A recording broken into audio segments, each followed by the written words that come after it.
जय शिव गोरक्ष। प्रिय श्रोताओं, आप सुन रहे हैं महर्षि वाल्मीकि रामायण का बालकांड। और बालकांड में आज भाग 37 है। प्रिय बंधुओं, पिछले भाग में आपने सुना कि ब्रह्मा जी ने प्रसन्न होकर भगीरथ से कहा कि गंगा जी को अगर यहाँ से सीधी छोड़ दिया जाए तो उसका वेग पृथ्वी नहीं झेल सकती, इसलिए आप भगवान शिव को प्रसन्न करो। भगवान शिव ने अगर गंगा जी को थमा लिया तो वे पृथ्वी पर धीरे से छोड़ देंगे। इतना सुनने के पश्चात अब भगीरथ भगवान शिव की तपस्या में लग गया। इससे आगे का भाग आज इस भाग 37 में सुने। महर्षि विश्वामित्र कहते हैं, हे श्री राम, देवादिदेव ब्रह्मा जी के चले जाने पर राजा भगीरथ पृथ्वी पर केवल अंगूठे के अगले भाग को टिकाए हुए खड़े हो 1 वर्ष तक भगवान शंकर की उपासना में लगे रहे। वर्ष पूरा होने पर सर्वलोक वंदित उमा बल्लभ भगवान पशुपति ने प्रकट होकर राजा से इस प्रकार कहा, हे नरश्रेष्ठ, मैं तुम पर बहुत प्रसन्न हूँ। तुम्हारा प्रिय कार्य अवश्य करूँगा। मैं गिरिराज कुमारी गंगा देवी को अपने मस्तक पर धारण करूँगा। हे श्री राम, शंकर जी की स्वीकृति मिल जाने पर हिमालय की ज्येष्ठ पुत्री गंगा जी, जिनके चरणों में सारा संसार मस्तक झुकाता है, बहुत बड़ा रूप धारण करके अपने वेग को दुसह बनाकर आकाश से भगवान शंकर के शोभायमान मस्तक पर गिरी।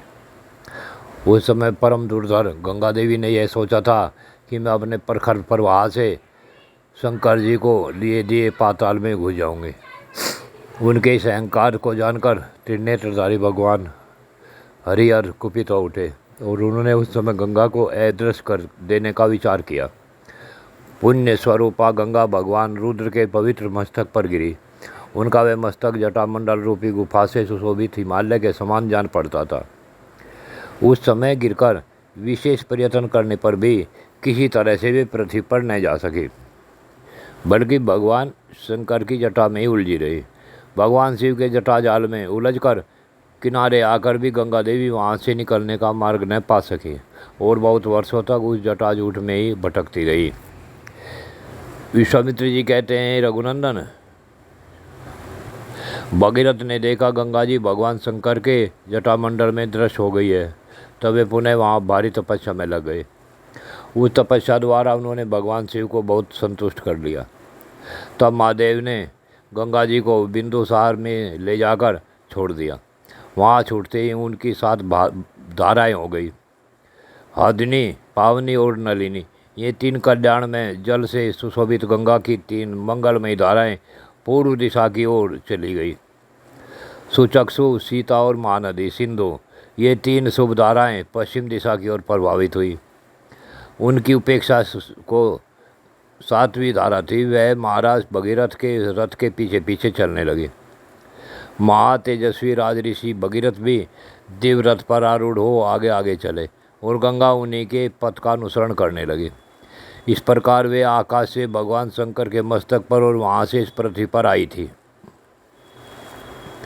विश्वामित्र जी कहते हैं कि श्री राम, गंगा जी वह जल राशि महान कलकलनाद के साथ तीव्र गति से प्रभावित हुई।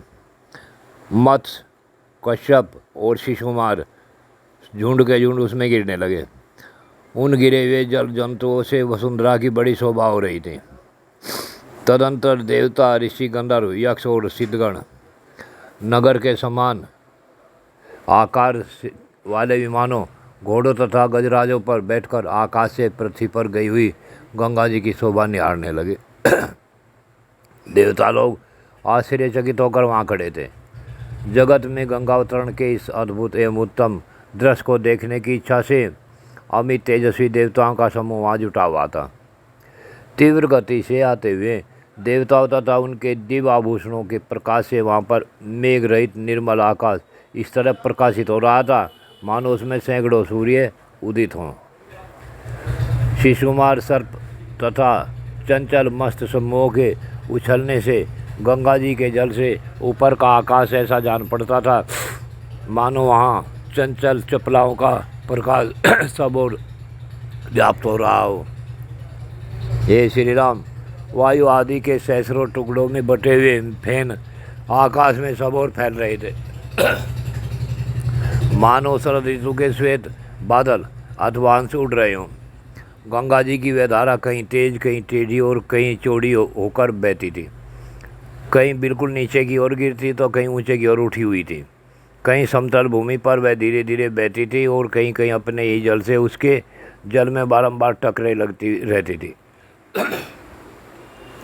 गंगा का वह जल बार बार ऊंचे मार्ग पर उठता और पुनः नीची भूमि पर गिरता था।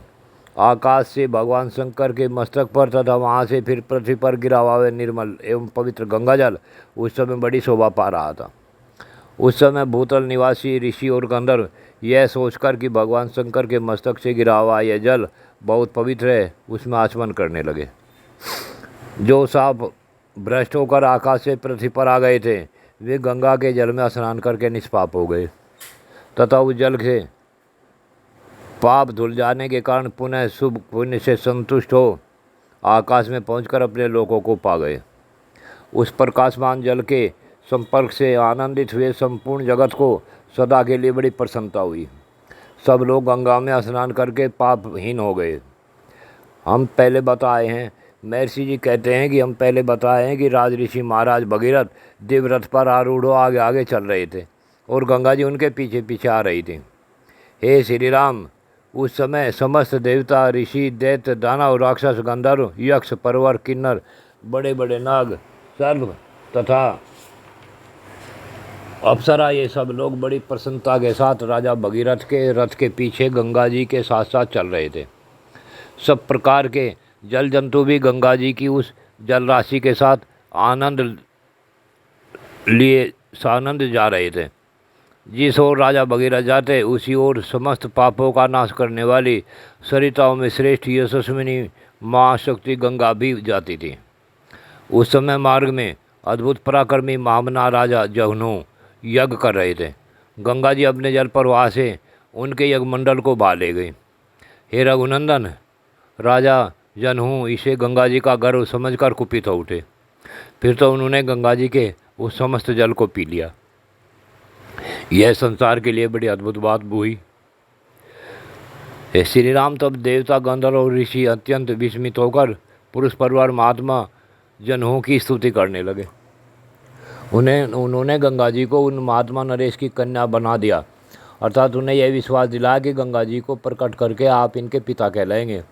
इससे सामर्थ्यशाली महातेजस्वी जनहू बहुत प्रसन्न हुए और उन्होंने अपने कानों के छिद्रों द्वारा गंगा जी को पुनः प्रकट कर दिया। इसलिए गंगा जनहू की पुत्री हम जानवी कहलाती है। वहाँ से गंगा फिर भगीरथ के रथ का अनुसरण करती हुई चली। उस समय सरिताओं में श्रेष्ठ जानवी समुद्र तक जा पहुँची और राजा भगीरथ के पितरों के उद्धार रूपी कार्य की सिद्धि के लिए रसातल में गई। राज ऋषि भगीरथ भी यत्नपूर्वक गंगा जी को साथ ले वहाँ गए। उन्होंने साप से भस्म में अपने पितामह को अचेत सा होकर देखा। ये रघुकुल के श्रेष्ठ वीर श्री राम तदंतर गंगा के उस उत्तम जल से सगर पुत्रों की उस भस्म राशि को आप्लावित कर दिया और वे सभी राजकुमार निष्पाप होकर स्वर्ग में पहुँच गए। हे श्री राम, इस प्रकार गंगा जी को साथ लिए राजा भगीरथ ने समुद्र तक जाकर रसातल में जहाँ उनके पूर्वज भस्म हुए थे वहाँ प्रवेश किया। वह भस्म राशि जब गंगा जी के जल से आप लाभित हो गई तब संपूर्ण लोकों के स्वामी भगवान ब्रह्मा ने वहाँ पधार कर राजा से इस प्रकार कहा, हे नरश्रेष्ठ, महात्मा राजा सगर के 60,000 पुत्रों का तुमने उद्धार कर दिया। अब वे देवताओं की भांति स्वर्गलोक में जा पहुँचे हैं। हे भोपाल भगीरथ, इस संसार में जब तक सागर का जल मौजूद रहेगा तब तक सगर के सभी पुत्र देवताओं की भांति स्वर्गलोक में प्रतिष्ठित रहेंगे। ये गंगा तुम्हारी भी ज्येष्ठ पुत्री होकर रहेगी और तुम्हारे नाम पर रखे हुए भागीरथी नाम से इस जगत में विख्यात होगी। हे तिरपथगा, दिव्या और भागीरथी, इन तीनों नामों से गंगा जी प्रसिद्ध होगी। ये आकाश, पृथ्वी और पाताल तीनों पथों को पवित्र करती हुई गमन करती है, इसलिए तिरपथगा मानी गई है। हे नरेश्वर महाराज भगीरथ, अब तुम गंगा जी के जल से यहाँ अपने सभी पितामहों का तर्पण करो और इस प्रकार अपनी तथा अपने पूर्वजों द्वारा की हुई प्रतिज्ञा को पूर्ण कर लो। राजन, तुम्हारे पूर्वज धर्मात्माओं में श्रेष्ठ महायशस्वी राजा सगर भी गंगा को यहाँ लाना चाहते थे, किंतु उनका यह मनोरथ नहीं पूर्ण हुआ। वत्स, इसी प्रकार लोग में प्रतिम प्रभावशाली उत्तम गुण विशिष्ट महर्षि तुल्य तेजस्वी मेरे समान तपस्वी तथा अक्षत्रिय धर्मप्राण राजऋषि अंशुमान ने भी गंगा को यहाँ लाने की इच्छा की, परंतु वे इस पृथ्वी पर उन्हें लाने की प्रतिज्ञा पूरी न कर सके। हे निष्पाप महाभाग भगीरथ, तुम्हारे अत्यंत तेजस्वी पिता दिलीप भी गंगा को यहाँ लाने की इच्छा करके भी इस कार्य में सफल नहीं हो सके। हे पुरुष परवर, तुमने गंगा जी को भूतल पर लाने की यह प्रतिज्ञा पूर्ण कर दी। इससे संसार में तुम्हें परम उत्तम एवं महान यश की प्राप्ति हुई है। हे शत्रुदमन, तुमने जो गंगा जी को पृथ्वी पर उतारने का कार्य पूरा किया है, इससे उस महान ब्रह्मलोक पर अधिकार प्राप्त कर दिया जो धर्म का आश्रय है। हे नरश्रेष्ठ पुरुष परवर, गंगा जी का जल सदा ही स्नान के योग्य है। तुम स्वयं बीच में स्नान करो और पवित्र होकर पुण्य का फल प्राप्त करो। हे नरेश्वर, तुम अपने सभी पितामहों का तर्पण करो, तुम्हारा कल्याण हो। अब मैं अपने लोक को जाऊंगा, तुम भी अपनी राजधानी को लौट जाओ। ऐसा कहकर सर्वलोक पिता में मायशस्वी देवेश्वर ब्रह्मा जी जैसे आए थे वैसे ही देवलोक को लौट गए। नरश्रेष्ठ मायशस्वी राजऋषि राजा भगीरथ भी गंगा जी के उत्तम जल में कर्म से सभी सगर पुत्रों का विधिवत तर्पण करके पवित्र हो अपने नगर को चले गए।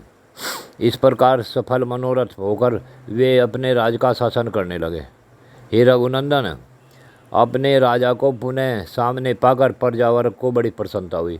सबका शोक जाता रहा, सबके मनोरथ पूर्ण हुए और चिंता दूर हो गई। महर्षि परशुराम कहते हैं, विश्वामित्र जी कहते हैं कि ये श्री राम, ये गंगा जी की कथा मैंने तुम्हें विस्तार के साथ कह सुनाई। तुम्हारा कल्याण हो। अब जाओ, मंगल में संध्या वंदन आदि का संपादन करो। देखो संध्याकाल बीता जा रहा है।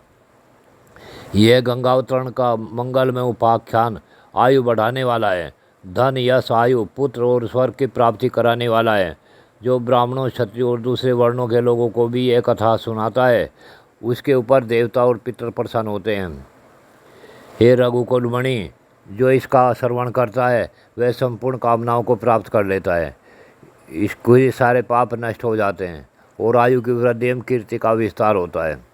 मेरे प्रिय श्रोताओं, इस भाग को सुनने से यश की प्राप्ति, आयु की वृद्धि, पुत्र और संतान की प्राप्ति, स्वर्ग की प्राप्ति होती है। इसलिए इस भाग को अवश्य सुने और पूरा सुने। जय शिव गोरक्ष।